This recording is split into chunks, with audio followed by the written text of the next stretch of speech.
So, just tell us a little bit about who you are and what brought you to the Gas NC or in Inc. family.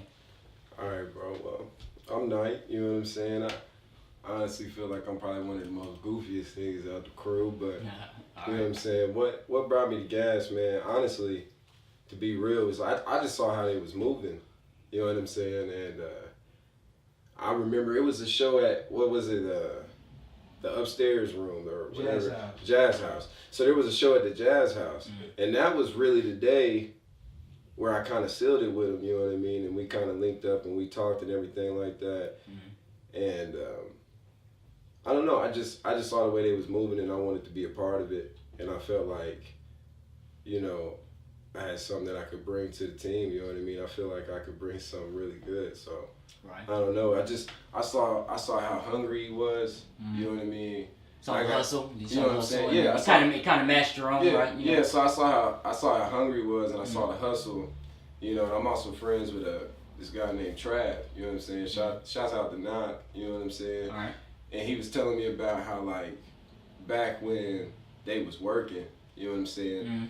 How he was talking about it was just an idea. You know what I mean? And how they was just talking about it and how it was just something casual, you know what I'm saying? Or not casual, but he took it serious, but he was like, nothing had happened at that point.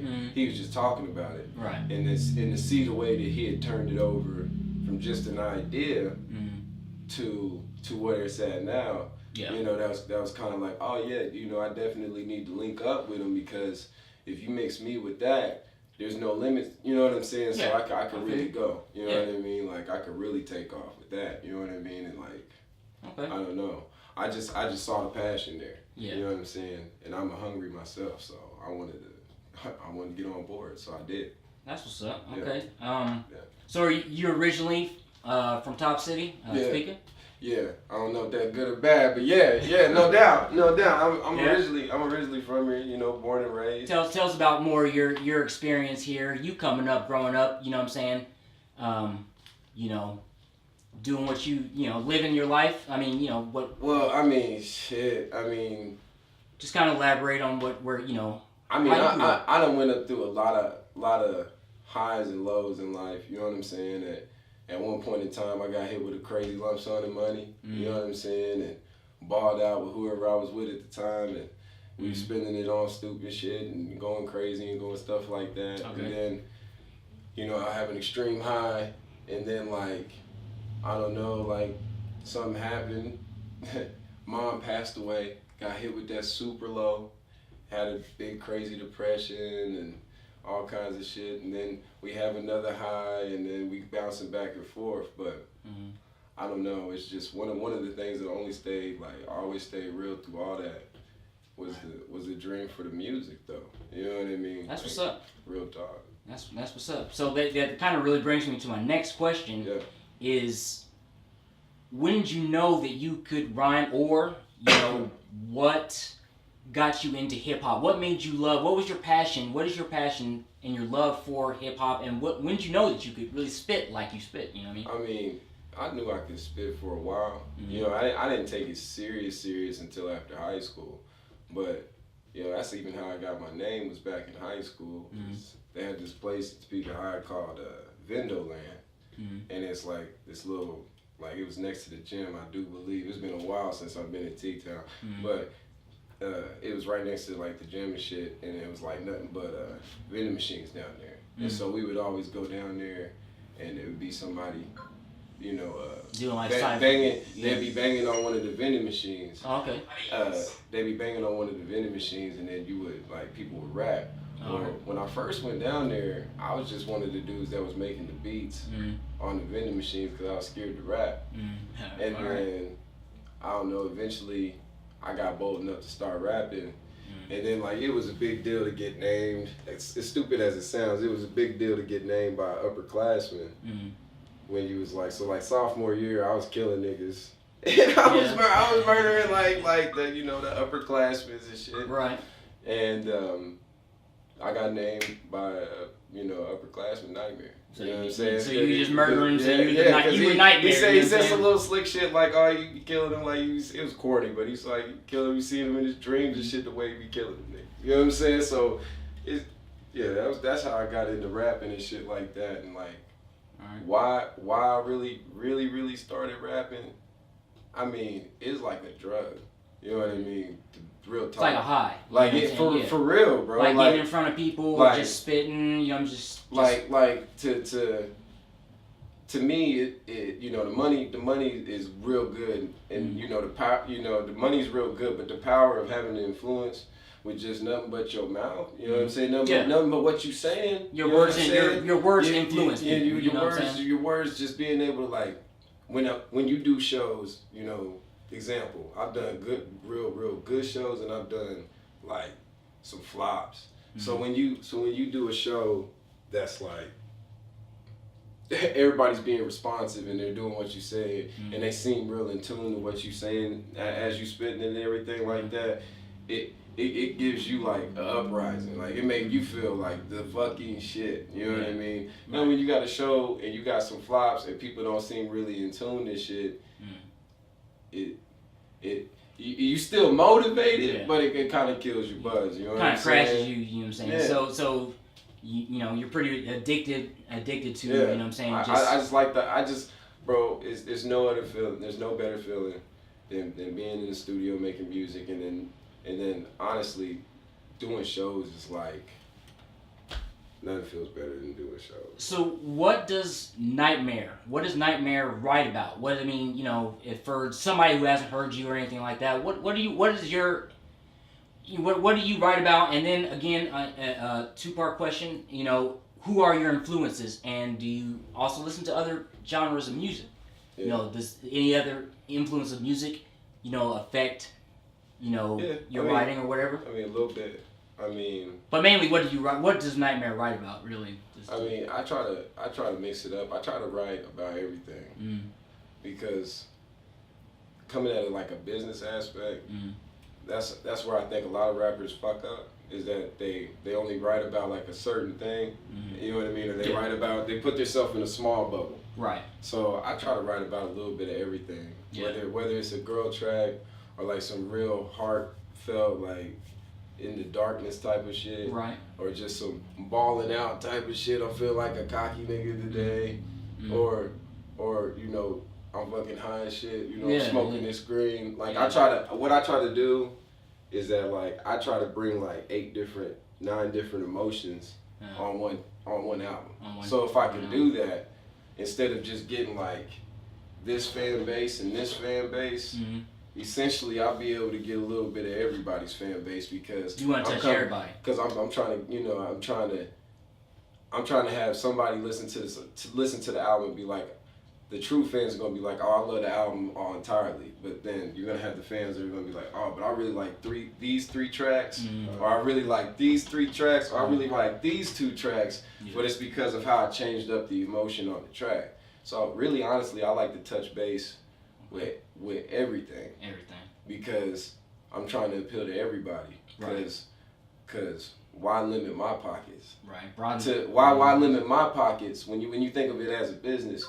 Why limit your pockets to this little circle when you could make it everybody? Right. You know what I'm saying? Okay. So I try to do a little bit of everything. Okay. And just to bring back my question. Oh, and influences? Yeah. What are your influences? Man, like as crazy as it sounds, I got a lot of influences. I got a lot of hip hop influences. I got a couple like R&B influences. Any just, you know, really not to name drop, but just maybe you know, just okay. So Wiz is like early shit, like Prince of the City, shit like that. Cushion Orange Juice, man. Like those kind of albums. Currency's a big influence. Man, you gotta let me think about that for a second. Like, there's a lot of people, and of course I love the greats like, you know, Pac and Biggie and fucking, like, bro, I like even old like Raz Kaz and like fucking Naughty by Nature. Like, and the reason why I know about those people is because when I was growing up, that's when my brother was bumping So Tough. It's like one of my favorite albums, like Blackout 2, I think it is, by Redman and Method Man. That's one of my favorite albums of all time, bro. Like, and it's because of growing up with my bro. You know what I mean? So he had me on. I don't know, before I was even really old enough to even know what probably some of that stuff was even talking about.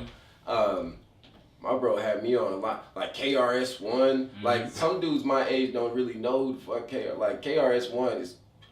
He's crazy, bro. Like, you know what I'm saying? And like, and then like, I got a lot like Andre 3000, bro. Like, even though sometimes he runs from the fame, like, that's one of my favorite fucking rappers of all time, bro. So, I don't know, like, that's a list that just, it really don't stop. Like, I got a lot of influences, and see, people, where other people would hate on other people, like, I can honestly say I like some tracks by, like, Young Thug, nigga. Like, oh, Travis Scott. Travis Scott's one of my favorite artists, bro. You know, and he's a young head, but like, he's a young boy, but he's real creative. You know what I'm saying? And then like, I don't know, like R&B music is a big thing. Like, it's crazy. Like, R&B music wise, like, I even love like shit like Music Soul Child. All right. Erykah Badu. I could even take it back to like, what's his name, but like John B. You know what I'm saying? Like, go with the soulful white dude. You know what I'm saying? Like, you really got some. You actually have a litany of music that you can fall back on, that you create. You know, that makes you creative. So that's pretty interesting. I mean, it's kind of like you're a young man, but you got like some old soul. Yeah, because I listen to some Temptations too, bro. Like, I listen to some crazy off the wall stuff like that every once in a while as well. So I like a lot of music, man. I like a lot of music. But. So, question. So as far as being a rapper, MC in Topeka, Kansas, you know. I would say it would be a little hard to break out, and a little bit, in retrospect. But how is Nitemare trying to touch the people and trying to, push gas and, yourself out there? What is it taking you to become successful? To be honest, break out? To be honest, man, like, you gotta go outside of Topeka. And as crazy as that sounds about how Topeka people, are and shit like that, but for real, a lot of people that get love finally in Topeka is because they got fame and then came back. Right. And to be real, it's hard to blow up in Topeka because a lot of people hate on you. You know what I'm saying? A lot of people, I went to high school with that nigga. You automatically get L's because people want to count you out because they know you before night. You know what I'm saying? So because they know you before you went on this run of trying to do what you do and trying to make your name pop and try to actually build a brand with yourself that you can put on something and make money with, they're already crashing you. You know what I mean? So, but you're elevating that though. You're elevating that. I mean, what was it?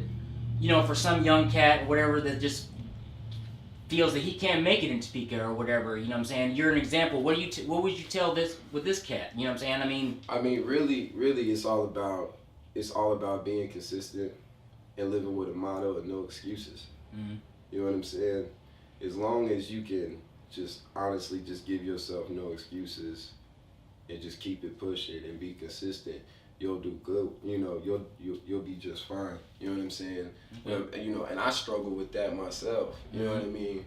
Because we all got real lives. We all got families. We all got shit that we got to do. It's not like right now at this moment that we balling out. And we able to not just have to work to get that bread. You know what I mean? So it's just all about staying. Really, consistency is the word that just keeps popping up in my head. It's just that's good.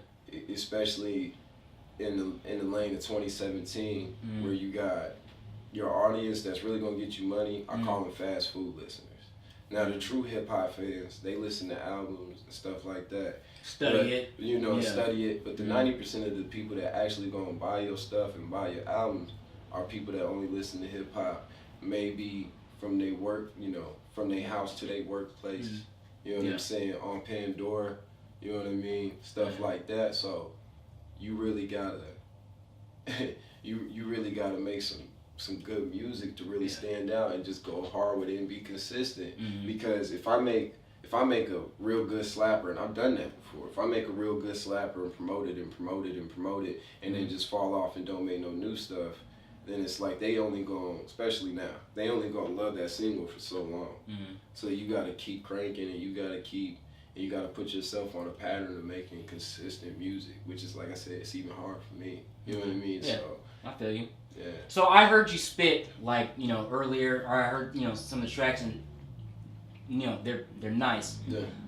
I'm gonna ask you, like, you know, what do you feel about the industry now, and what is it becoming to you? You know, as someone who has lyrics and things like that, what do you feel like? Where is hip hop going? What do you think it's going? You know what I'm saying, with this, you know, what's going on now? You know what I mean? If you really think about it, like, hip hop is directly linked to like fashion, like of an example. You know what I mean? So like everything goes in a phase and it comes back around. I honestly think that lyrics is about to pop. They're about to pop big time. You know what I mean? And I think that the people that are doing a lot of the bubblegum stuff is gonna get hit pretty hard.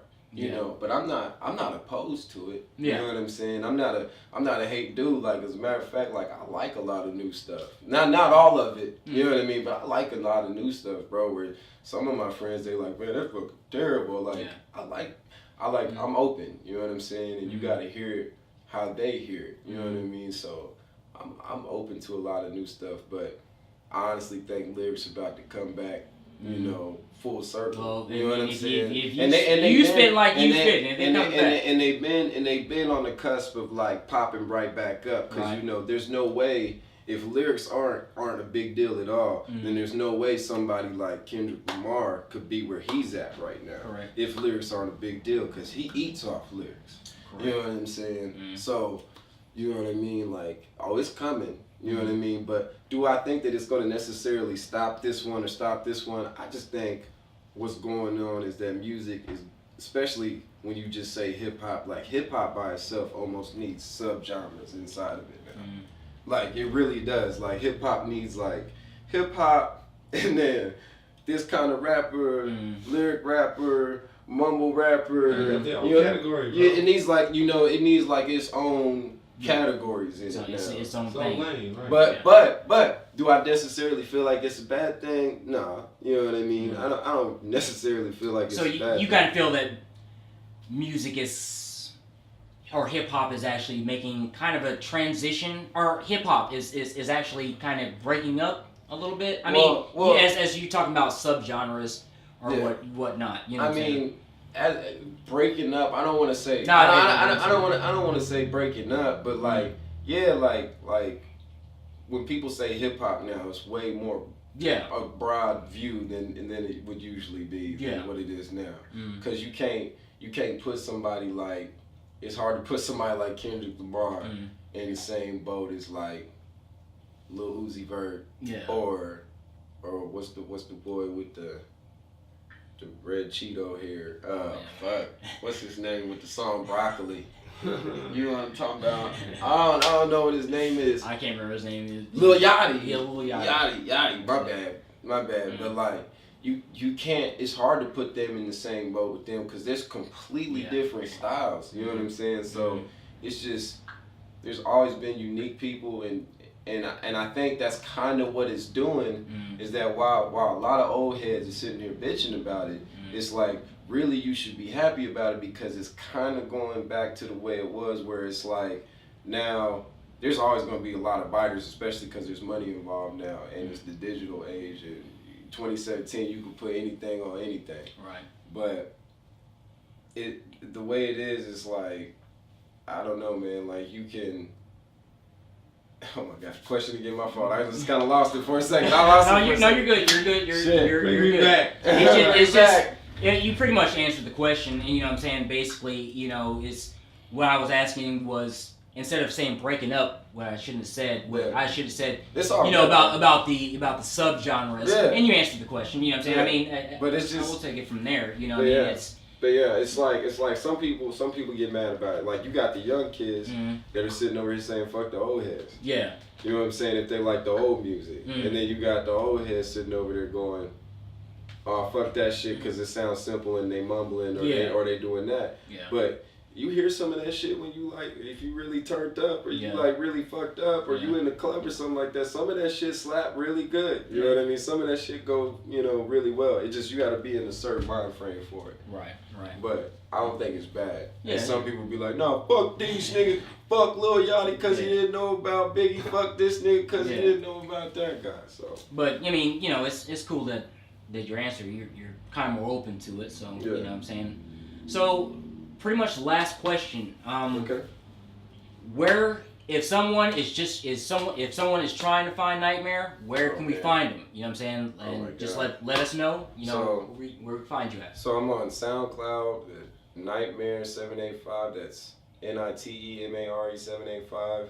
It's the same thing on Instagram. It's the same thing on Twitter. I got an artist page on Facebook that's Night 785. I got a Reverb Nation that is Nitemare 785. Man, I got a whole bunch. I got a Snapchat that is Nitemare 785. You know what I mean? Like, you can just Google. So you everywhere. So you Nitemare 785, and it's gonna bring you to a lot of my stuff, or a way that you can get linked up with me. You know what I mean? So it's Nitemare 785. So, but yeah, that's a lot of ways you, and plus on the Gas Inc. You know what I mean? Like, you know what I'm saying? Gas Inc. management. You know what I mean? And this is when you should put a little snippet of everything that he was saying in there too. You know what I mean? Right on. Like, yeah. Yeah. So I mean, I'm trying to be found everywhere. Like, I'm honestly working on getting an album finished, Digital Smoke. Yeah. And then when Digital Smoke comes out, we're trying to put that on iTunes and everywhere. So I'm trying to even be on iTunes as well. And if I can figure out a good package deal, a brother will be on Tidal as well. You know what I mean? So I'm trying to be everywhere. I'm trying to be in people's faces, where even if you see people, I don't dislike hate. People dislike hate, bro.